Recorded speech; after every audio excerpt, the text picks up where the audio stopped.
Kejadian coba Inggris dan Argentina itu rebutan pulau kecil tuh, Pulau Malvinas. Mereka rebutan satu pulau, anggap aja Pulau Seribu atau Pulau Batam lah kalau di kita ini. Inggris bilang Malvinas punya dia. Argentina bilang punya dia. Berantem baku perang tuh. Dimenangkan sama Inggris. Bagaimana peralatan Inggris tuh? Dipimpin oleh cewek itu, Perdana Menteri Thatcher, Margaret Thatcher itu. Menang Inggris. Direbut itu. Pulau Batu Karang tuh. Indonesia juga harus waspada itu kita. Menjaga kemungkinan sebelum hujan sedia payung pertahanan kita. Jaga-jaga kita. Coba lihat aja tetangga. Saudara dalam saudara itu di Rusia sana perang itu. Gimana peralatan mereka tuh perang tuh? Dengan Bosnia atau Ukraina tuh. Itu perang mereka tuh. Kasihan itu. Makanya Indonesia juga kita namanya kewaspadaan nasional tuh perlu. Tingkatkan tuh keamanan. Baru setelah keamanan baru bangun kita ekonomi, pendidikan Indonesia bagaimana, bagaimana harus kita membangun Indonesia. Utamakan keamanan dulu itu, pertahanan itu. Untuk menjaga supaya kita jangan dijajah lagi. Bagaimana hidup dalam zaman penjajahan coba? Bukan hanya sebentar, 350 tahun coba. Penjajahan pertama tuh. Bagaimana rasanya? Gunung, suruh kerja rakyat, gali tuh bikin jalan kereta api. Korek tuh gunung supaya jadi terowongan kereta api. Jalan-jalan, gali, bikin sana, bikin sini. Supaya mereka lancar mengambil kekayaan kita, dibawa ke negerinya. Itu zaman penjajahan. Yang melawan, ditembak, perang jalan terus. Ada zaman raja-raja tuh. Diponegoro perang, Patimura perang, Hasanuddin perang, Prabu Siliwangi, Kian Santang. Perang di mana-mana. Yang melawan itu. Yang nggak melawan ya udah jadi budak, jadi kerja paksa di situ. Coba, bagaimana rasanya? Kita belum lahir, tapi bagaimana kita bisa merasakan bangsa kita dijajah tuh puluhan tahun, bukan ratusan tahun.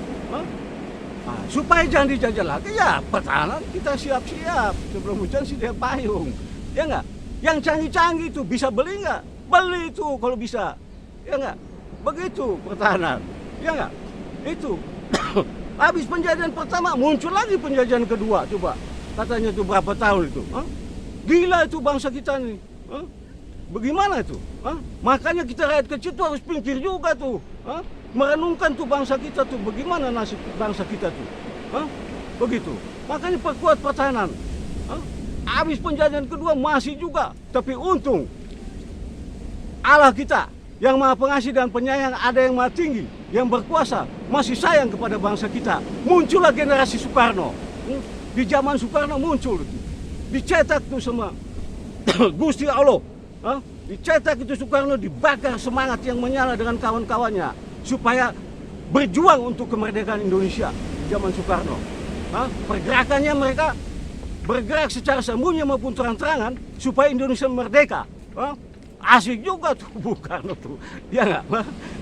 Tetapi sebelum beliau ini Soekarno jadi presiden, hanya bakal calon doang itu, kan belum jadi presiden, kan belum merdeka, berjuang untuk merdeka, dicomot, ditangkap sama Belanda, dimasukin ke penjara.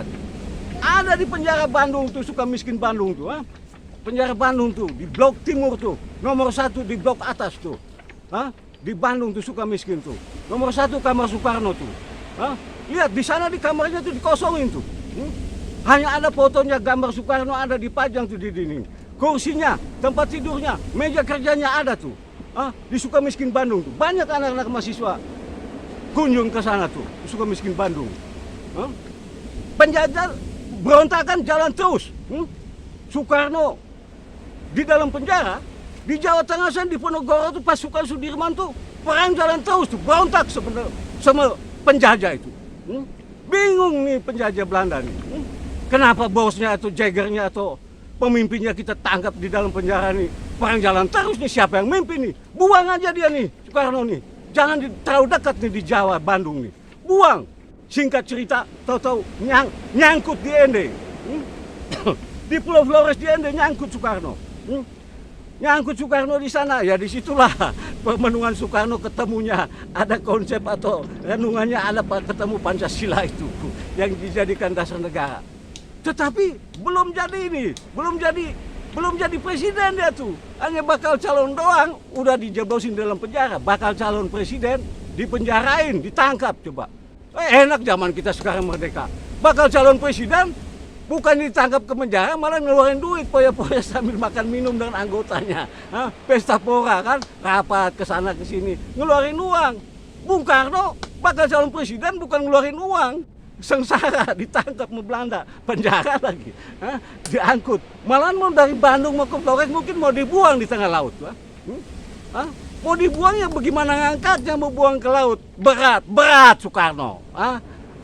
Mau dibuang. Orang Flores aja, gue di Raja Rasid, orang Liau nih, dia angkut tuh dari Bolowaru sana, dibawa ke Kupang. Nggak tahu tuh kuburnya di mana. Mungkin dicemplungin tuh, dibuang ke air laut tuh. Kuburnya di mana? Gila juga tuh penjajah. Mau dimatiin pemimpinnya yang semangat ya. Tetapi Gusti Allah masih sayang juga kepada bangsa Indonesia ini. Udah terlalu banyak dijajah, udah terlalu sengsara. 2 kali dijajah, berapa kali dijajah. Akibat tiba juga hari hanya. Hari hanya 17 Agustus tahun 1945, hari lahirnya kemerdekaan. Asik kan? Dengan dasar negaranya Pancasila dan Undang-Undang Dasar 1945. Asik juga tuh Soekarno tuh. Iya enggak permenungannya? Ketemu DND. Dengan kawan-kawannya bilang, negara kita nih setelah merdeka, ini dasar negara kita nih Pancasila. Undang-Undang Dasar 1945. Yang asiknya lagi, di dalam Pancasila itu, satu, Pancasila kan berarti 5 sila. 1, apa dia bilangin? Yang tertulis itu, 1, ketuhanan yang Maha Esa. Gila. Bukan ketuhanan nomor 1 ditaruh nomor 5 atau nomor 3, nomor 4. Tetapi nggak keliru. Soekarno dan kawan-kawan jangan. Tuhan tuh Allah, itu Allah itu didahulukan. Dia harus nomor 1. Benar juga itu. Utama itu Allah, 1 katanya, ketuhanan yang Maha Esa. Berarti bangsa kita tuh mengakui bahwa Tuhan tuh 1, satu. Tuhan Allah seluruh bumi ini 1, nggak ada 10. Biar lo bule, lo Jerman, Prancis lo, di dunia manapun hanya 1 Tuhan. Bangsa negara kita mengakui itu, meyakini itu. Gila nggak nih? Itu bukan agama, itu negara itu yang mengatakan begitu. Lalu apa digambarnya, dilukisnya apa di satu itu? Bintang. Gila. Ada lukis juga nih, jebolan ITB ini Insinyur Soekarno nih, ya nggak? Bintang. Ya bintang itu kan di atas. Melambangkan di atas, dia maha tinggi. Siapa yang bisa petik bintang? Siapa yang bisa membuat bintang? Mungkin bisa itu orang-orang seni bikin bintang-bintangan tuh kan, digantung dikasih lampu menyala kayak bintang-bintangan Natal. Tapi di bawah itu bintang-bintangan, ini bintang asli. Hebat Soekarno. Berarti Allah yang maha tinggi itu bintang yang punyanya. Amerika aja pencetannya bisa duduk ke bulan, dia nggak bisa bikin bulan, dia nggak bisa bikin bintang. Asik Soekarno. Ditaruh sila yang pertama, ketuhanan yang Maha Esa. Lalu yang kedua apa? Dia bilang kemanusiaan yang adil dan beradab. Abis Allah, abis Tuhan, baru manusia. Kemanusiaan yang adil dan beradab. Kemanusiaan yang adil berarti sesama. Di situ dilambangkan apa? Rantai itu. Di dalam rantai itu, besarnya rantai itu, sama itu. Rantai dan rantai itu diikat. Yang mengikatnya ada rantai kecil tuh, rantai emas tuh. Diibaratkannya itu wanita. Yang mengikat wanita berarti sesama. Wanita dan pria itu saling menunjang, saling mengasihi, saling membantu. Aku sih bicara menurut aku. Aku bukan orang P4 atau orang BP7. Harus sampai sedetail mungkin aku jelaskan kan. Aku kan petani. Aku kan wong cilik. Ya ngomongnya begini, maklum aja kalau salah, ya nggak? Jangan marah. Ini kita cerita, aku lagi cerita sesama rakyat kecil nih. Sesama orang miskin nih. Ya nggak? Sesama wong cilik. Ya nggak? Iya, rantai itu. Satu sama lain harus mengikat, satu sama lain saling membantu. Itu kemanusiaan. Yang kedua. Ya nggak? Lalu yang ketiga apa? Dia bilang persatuan Indonesia. Persatuan Indonesia, berarti Indonesia itu bersatu. Buktinya apa kalau nggak bersatu? Ya perang Patimura perang, Sriwijaya perang, Diponegoro perang, Prabu Siliwangi perang. Nggak pernah merdeka tuh ratusan tahun tuh. Karena nggak bersatu. Makanya Soekarno di dalam Garudanya itu, di tengah-tengahnya ditulis apa? Bhinneka Tunggal Ika. Berbeda-beda tapi satu. Gila, hebat juga nih. Ya nggak? Hebat, ya nggak? Berbeda-beda tapi satu. Iya, ya beda Indonesia nih. Irian modelnya begitu, Jawa modelnya begitu, Sunda begitu, Timur modelnya begitu, Madura begitu, Bali begitu. Kan beda. Sumatera begitu, Batak. Ya nggak? Tapi dia bilang harus satu. Ya nggak? Satu sama satu. Buktinya nih jari tangan. Jari tangan 5 jari kan berbeda nih. Ada jempol yang modelnya begini, telunjuk begini, jari tengah begini, jari manis begini, kelingking begini. Beda namanya aja dia beda. Tapi kalau jempolnya bilang, gua yang terhebat, gua nih jempol. Ya lo pegang keras, bisa nggak jempol? Nggak kuat. Telunjuk, lo suka nunjuk, bisa nggak? Di tukang nunjuk, bisa? Nggak bisa. Tengah, lo gua yang tertinggi di tengah, nggak bisa. Manis, gua yang termanis, nggak bisa. Kelingking, gua yang kecil tapi gua cabai rawit nih. Jempol aja gajah kalah sama kelingking katanya. Tetapi nggak bisa juga, harus berbeda-beda. Ini harus bersatu.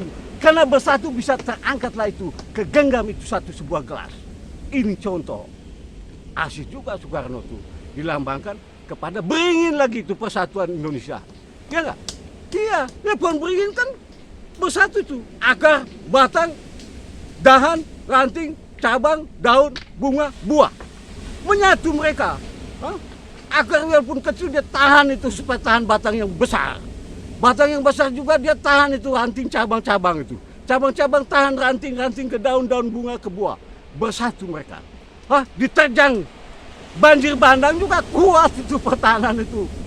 Pertahanan itu beringin tuh. Ya nggak? Dia mengayomi katanya. Di dalam sila-sila itu mengayomi, melindungi, supaya untuk berteduh. Itu dilambangkan beringin. Itu dalam persatuan. Gila. Lalu yang keempat apa? Kerakyatan yang dipimpin oleh hikmat kebijaksanaan dalam permusyawaratan perwakilan. Wah, gila. Kerakyatan itu dilambangkan apa di situ nomor 4 tuh? Kepala banteng. Aku ingat kalau banteng, tanduk banteng di rumah-rumah adat di daerah gua nih, daerah saya nih di Flores nih, ada dipajang di rumah-rumah adat tuh tanduk-tanduk rusa yang bertanduk berapa cabang itu. Ada juga yang tanduk kerbau. Mungkin Soekarno selama di Flores dia nyontek juga tuh. Dilambangin, cuman dia banteng bukan kerbau, ya enggak? Yang di rumah adat. Nah, di rumah adat itu tempat berkumpul, tempat berhimpun masyarakat adat setempat untuk bermusyawarah, mencapai mufakat, masalah untuk seremoni adat, masalah tanah, pembagian tanah, masalah menimbangkan memutuskan perkara. Ya enggak? Itu tempat berhimpun, tempat berkumpul, tempat bermusyawarah. Makanya Soekarno mungkin di sana ditaruh DPR MPR itu kerakyatan. Ya enggak? DPR MPR itu kerakyatan, tempat berhimpun, tempat berkumpul untuk bermusyawarah, bermufakat, mencapai suatu kebijakan demi kesejahteraan rakyat. Dipimpin oleh hikmat. Hikmat itu berarti hikmat di atas akal dan budi itu hikmat. Dengan hikmat, oleh hikmat, bukan dengan saling lempar kursi, lempar meja. Masa wakil rakyat lo baku lempar kursi ya, baku jotos tunjuk sana tunjuk sini, bagaimana mencapai untuk kebahagiaan kesejahteraan rakyat? Sorry aja, aku bukannya menyinggung soal kalian ya. Ini aku cerita yang artinya yang di dalam sila yang keempat tadi, bukannya menunjuk ke kalian atau aku nggak suka kalian baku jotos atau baku lempar kursi. Memang kalau ada ya, kalau bisa jangan begitu, ya nggak, sorry aja, ya nggak. Aku kan rakyat ya, cerita kan kita bebas kan, bukan ngejelekin ya. Memang kalau kenyataan ya kita terima aja, nerima aja, ya nggak? Itu dipimpin. Keempat, lalu yang kelima, keadilan sosial bagi seluruh rakyat Indonesia. Asik, ya nggak? Adil, ya adil. Lalu lambangnya apa di situ? Padi sama kapas. Padi, tahu nggak padi? Padi itu beras kan? Ya beras ya adil, harus adil ya. Beras ya untuk Presiden Jokowi adil juga tuh. Kasih tuh beras tuh kan, lambang beras kan. Sembako dapat tuh beras. Ya nggak, adil juga, asas adil juga. Sosial juga nih Pak Jokowi ini, ya nggak? Adil. Kapas. Ya kapas itu, kalau di kampung gue nih ada pohon kapuk tuh. Dari kapas mereka bikin jadi benang. Benang lalu nanti jadi kain tuh, kain tenun tuh. Ada kain laki-laki, kain perempuan tuh cewek. Tenun tradisional. Padi dan kapas dah. Mungkin Soekarno waktu di Ende sini, dia nyontek, dia pernah keliling-keliling Ende itu ada orang Ende yang tenun-tenun tradisional itu. Dilukiskan, dihayalin sama dia, mungkin dicetak juga begitu. Asik juga itu. Bangsa Indonesia tuh, Soekarno tuh, hebat, asik. Untung dia udah meninggal. Kalau masih hidup, wah, gua rakyat nih, rakyat kecil, gua mau tanya tuh. Bung Karno, asik juga, Bung. Kenapa Bung 1 sampai 5 pemecahannya begini-begini? Bagaimana nih? Cuman bagaimana kita mau tanya sama siapa? Kita belum lahir, bagaimana? Mau tanya mau BP4, BP7 ya kita petani mau tanya kemana? Cuman menurut aku petani kira-kira begitu kalau nggak salah. Ya nggak? Tetapi sayangnya, sayangnya apa? Udah mati-matian Soekarno dari masa penjajahan di penjara, udah begini, udah begitu. Akibatnya apa? Terjadi penggantian. Diganti beberapa puluh tahun kali Presiden Soekarno. Ganti presiden kedua, Soeharto. Banjir darah lagi tuh. Korban lagi. Gaduh lagi rakyat Indonesia, ada korban lagi.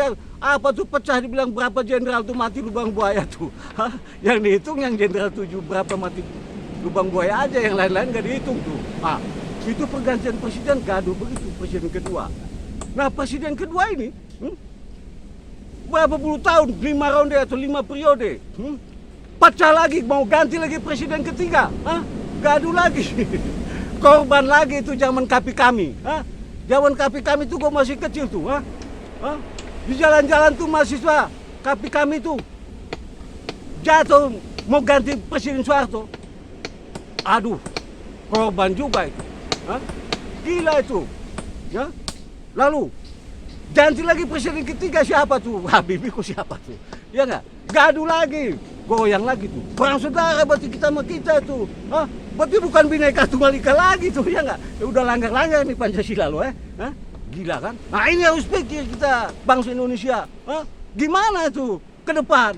Yang dulu begini, dijajah begini, yang sekarang begini, yang Soekarno begini, Soeharto begini, ketiga begini. Coba. Gue sih petani, ngomongnya kayak begini. Tapi kenyataannya gimana? Kalian atau sampean yang ngerti-ngerti kan, yang sekolah, yang akademi dan sebagainya. Itu wajib itu, gimana negara kita nih? Jadi gue cerita nih, cerita Indonesia yang sekarang, yang lalu, yang masa lalu, yang masa depan gimana, yang sekarang bagaimana? Ini kita cerita kenyataan, ya nggak? Lalu dari Habibie, tahu kita singkat aja ceritalah yang keberapa. Muncul lagi anak Soekarno nih, Megawati Soekarno Putra. Tahu yang keberapa tuh? Lo hafal kan, gue petani nggak usah hafal yang keberapa. Yang penting ada pernah jadi presiden tuh Megawati, anak Soekarno. Cewek, ya nggak? Ya nggak? Gaduh juga tuh Megawati, nggak sembarangan. Mau jadi presiden aja gaduh, PDI sama PDI itu baku gabrak juga, baku tabrak juga PDI. Makanya ada PDIP yang PDI Perjuangan, ada PDI yang tidak berjuang, hanya PDI doang. Surjadi ku siapa tuh zaman itu? Pecah lagi, tetapi akibatnya tetap aja Megawati yang jadi presiden. Nah di zaman Megawati itu presiden, makanya dipatok. Ibu Megawati asik juga baca pengalaman ya. Udah presiden jangan yang 7 kali, yang 10 kali, yang berapa kali lah. Cukup 2 kali aja. Kalau rakyat masih mau pilih 2 kali aja. Jangan 3 kali sampai 5 kali Soeharto katanya. Dipatok. Akibatnya keputusan Megawati itu, kita singkat cerita aja nih. Nggak usah abet Megawati, Susilo Bambang Yudhoyono apa. Nggak usah, pokoknya kita kembali. Yang sekarang nih gue mau cerita Presiden Joko Widodo. Senjata makan tuan tuh keputusan Megawati. Cukup 2 kali. Akibatnya Pak Jokowi ini sekarang kan udah 2 kali. Ya kita mau ketiga kali, rakyat masih cinta, masih ingin supaya dapat sembako, supaya dapat PKH. Tapi nggak bisa, kan udah ngomong 2 kali kata Megawati. Sportif juga, Pak Jokowi juga sportif. Istilah Indonesia bilang, kalau air ludah udah dibuang tuh jangan dijilat lagi. Ada bahasa Lio orang gue bilang, demi air ludah kita nijoi, mail air walau. Itu sama dengan artinya tuh, kalau air ludah kita udah buang, jangan dijilat kembali. Ya udah buat keputusan begitu ya terima, harus begitu lakukan. Jadi sportif. Jokowi itu presiden sportif. Udah biar rakyat kamu masih tanang pilih aku, tapi aku cukup 2 kali aja pilih siapa aja. Nah disinilah kita letaknya, kita bingung juga nih. Siapa nih? Soalnya sebentar lagi pemilu nih. Pak Jokowi udah kita cinta, kita mau pilih lagi supaya dapat sembako. Gue cerita rakyat kecil nih. Yang ngerasain kan rakyat kecil. Kita yang ngerasain berat. Ngerasain anak sekolah gue, SMP, SD dapat, SMA dapat. Nih anak gue 5 ya. Yang SD yang bungsu nih dapat 400.000. 400.000 bayar klub di sekolah SD nih, bayar setahun 400.000. Ya udah ketutup 400.000. Paling orang tua aku nih tinggal mikirin buku, tas, sepatu, baju. Yang SMP 2 nih kembar nih, cewek juga. kakaknya yang bungsu, 2. Udah SMP nih, dapat juga di SMP. Berapa? 700.000. Itu zaman Presiden Jokowi ini, 700.000. Ya 700.000, bayar juga SMP, anak 50 katanya. Untuk bayar komite guru honor katanya. Ya bayarlah. Paling sisa 50 kan, 700 ya 50 ya untuk uang beca atau uang ojek lah, pulang pergi 10.000, ya 40-nya udah untuk beli bumbu dapur lah, ya enggak? Ya puji Tuhan, syukur alhamdulillah lah, ya enggak? Dari presiden kita itu yang sekarang kan. Nah, lalu SMA, anak gua yang kakaknya ini, yang satu yang kedua nih, laki nih, anak pertama kedua nih, cowok, SMA pernah dapat juga, apa?